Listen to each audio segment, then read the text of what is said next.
Critical Focus channel. Hi and welcome to this review of Kamandoras Blades, a Chaos Warband for Warhammer Underworlds sent to me early by Games Workshop, so of course initially a big thanks to them for the early review copy. As always though, you can expect an honest review from me, so here goes. First let's go over the models and how I found putting them together and painting them up. Secondly, we'll briefly go over the lore, followed by looking through the fighter cards. And then we'll turn the war scroll over to see how it all comes together. And then I'll give you my final thoughts paired with what deck or deck pairing might fit them best. Alright, here goes. The fighters. Already hotly debated on the Facebooks and the Reddits and whatnot. They came together very smoothly, one of the least problematic warbands to build honestly. I early on decided to give them a much more gory vibe than what the box art offered. Don't think the sort of scheme utilizes their full potential. And I based them all in a deep saturated mix of magenta, reds and skin tone and worked myself up from there. Finally, to blend the layers together, I used a highly diluted Flesh Tearers red as my final touch. I mostly went with the box art black for the hair, barring the leader who I gave a ginger hairdo with a purple and magenta dragon hide loincloth to make her stand out a bit more. As for the weapons, I weathered them heavily with rust, oxidation and true blood. The dog I made lava red like a proper devil dog as being born from the hellish landscape they traverse. Finally, I added some red blood leaves to the bases for some additional finishing touches. Overall, I'm pretty happy with them and I think this kind of skin tone makes them look a lot more crazy and menacing. Well, let's move on to the lore. Kamandoras blades dwell in the wastes left by Khorne's armies, guided by their matriarch, the feral clanmates Galista and Antrocrast, and the hound Kanat. Weaken and bleed their foes before Throk hacks their heads free. It is the clan's goal to add these to the charnel pyramid that marks where the legendary Khorgus Khul attained demonhood. On their journey they must pass through Embergard, where Kamandoras senses worthy skulls to claim. Pretty cool lore, honestly, and I think it marries well with the models. Let's check out the fighter cards. First we have the leader Kamandora, which someone suggested is just another word for a really slow Dora the Explorer, like, come on, Dora. She does have a backpack just like her predecessor after all, albeit a bit more ghastly and less peaceful solutions oriented. She is not too impressive as a leader figure goes, with only 3 health, 2 dodge, will help though, but the 2 bounty will still look quite inviting for your antagonists on the opposing side of the board. The faster than average speed though might make her able to kite her adversaries. Her attack profile is perfectly average as well, with 2 hammers, 2 damage from range 1. Inspired, her attack gets really accurate with an excellent 3 hammers that will land more often than not against most foes. Of course there is the slashing keyword here as well for delayed ping. Her second in command is Throk, that the lore tells us is the one finishing the fighters off. He sports 4 move, 1 dodge, 4 health and 2 bounty. A less dodgy fighter but still equally quick and with the same exact profile as his leader, barring the extra health. I find it weird honestly that he doesn't have Grievous instead of the slashing, given the lore on him specifically. As an executioner it doesn't make that much sense that he also has the bleed out his foes kind of a weapon effect. So he is a bit less dodgy than his leader, but he will most of the time survive 2 hits from pretty much every foe. And once inspired he does also pick up that vital second dodge as well, but rather than gain extra damage that would have fitted his lore, he gets the exact same treatment as the leader with the 3rd hammer coming his way. Yeah, as I said, I don't think this makes a lot of sense, but it's a good profile for sure, and on 4 health he's likely going to be your most important fighter. Next up we have Antrocrast. Is that some wordplay with Antichrist? I guess so. And Galista, which both have the exact same profile, both uninspired and inspired. Rather uninspiring though. Yeah, they start on 4 move, 1 dodge, 3 life, so quite killable. 1 bounty, 3 swords, 1 damage with slashing, and they both pick up a second dodge and go to 4 swords, 2 damage inspired, which is quite the jump in power to be fair, so would be a shame to not see them inspired. So I wouldn't want to use these fighters as sort of bait. I'd rather use the dog sort of, or if you know that you're opponent can't dish out 4 damage. Could also be decent play to put Throk up front. I think it's a little bit boring, honestly, that they both have the exact same profile down to a T. That being said, Inspired, they look rather tasty with 4 swords 2 damage, with potentially extra slapped on that, or Grievous from a card. It's pretty darn solid. It's sort of like Thug from Morgok's Crushes. Lastly, we have a fighter I cannot wait to show you. Sorry, I couldn't resist. He is a 4 move, 1 dodge, 2 health, 1 bounty little pup with 1 range, 2 swords, 1 damage, and inspires to 2 dodge, 3 swords, but stays on that single damage. Yeah, not very interesting, but good for support, delving and such, I guess.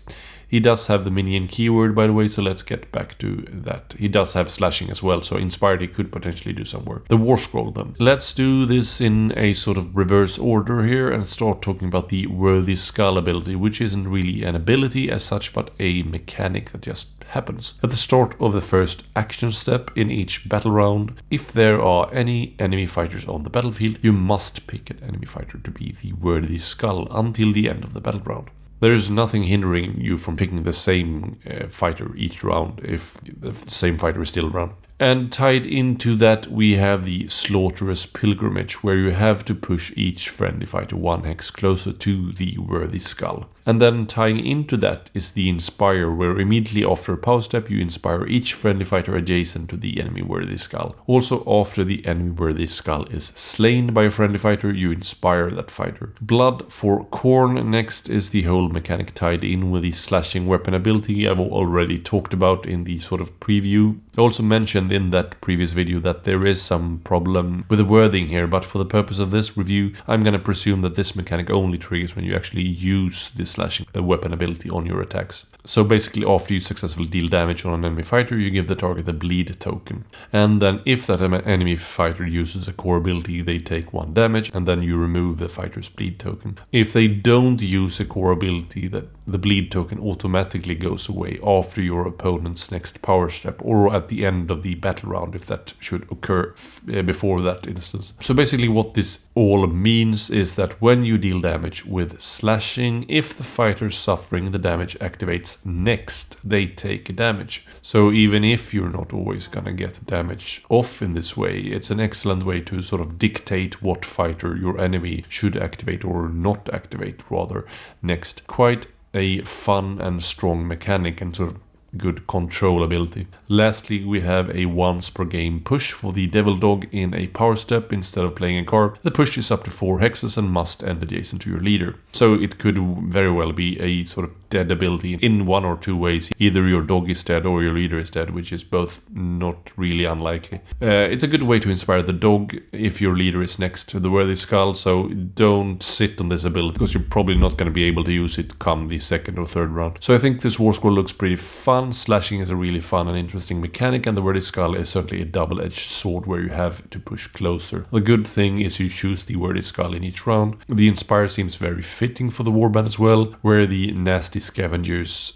gang up on their prey, bleeding it out before collecting a ghastly trophy for Korgosk's little pyramid thing. Stat-wise, I think they look pretty solid, honestly. They shouldn't be too hard to inspire, and once flipped over, they all sport really decent attacks and good defense. As I said, I would have liked to see something a bit more impactful on Throk, and I could probably have done without the dog in favor for a bit more oomph on the leader. That being said, the dog is an excellent model, I think. But overall, I think they look a lot of fun, and given their size, I think more than just dumb tart aggro is possible here. In terms of deck and deck pairings, let's just quickly go over them. They are obviously an aggressive warband, disregarding the dog, who can still slashing, mind you. They could potentially dish out some decent damage, so Blazing Assault should obviously be a decent pick here. As for the more elite-oriented Reckless Assault, it's not a great fit in Rivals, but as a complementary deck, it could merge well with Blazing Assault for them here to boost the end phase department.